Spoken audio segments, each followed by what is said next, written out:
hard to believe just looking at the calendar. In a few days, we'll be celebrating autumn and the change of seasons, I guess.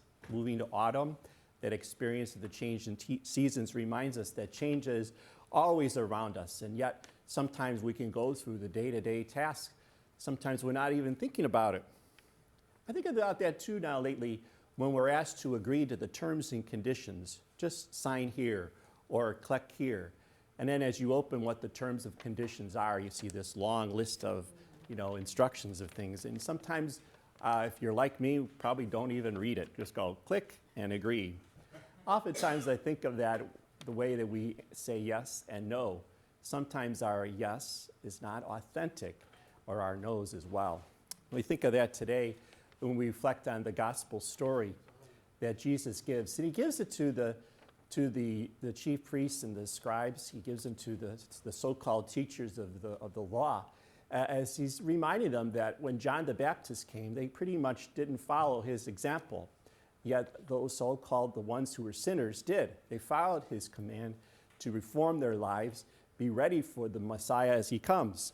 So we reflect today as the chief priests and scribes are given an important lesson by Jesus, as Jesus tells the story of the man who had the two sons. Both of them are asked to go to work in the vineyard, to go out there and work. One says no, and then later regrets that decision, and then does the work.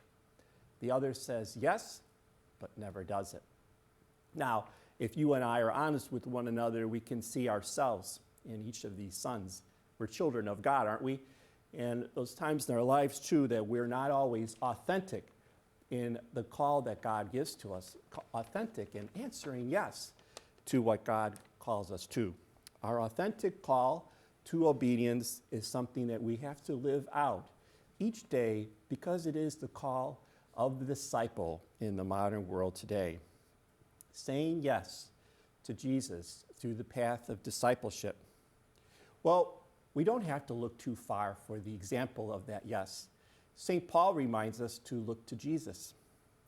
Jesus, the Son of God, his obedience in saying yes to the will of the Father. St. Paul's letter reminds us his yes was seen as Jesus, although he was in the form of God, he empties himself, taking the sins of the world to the cross.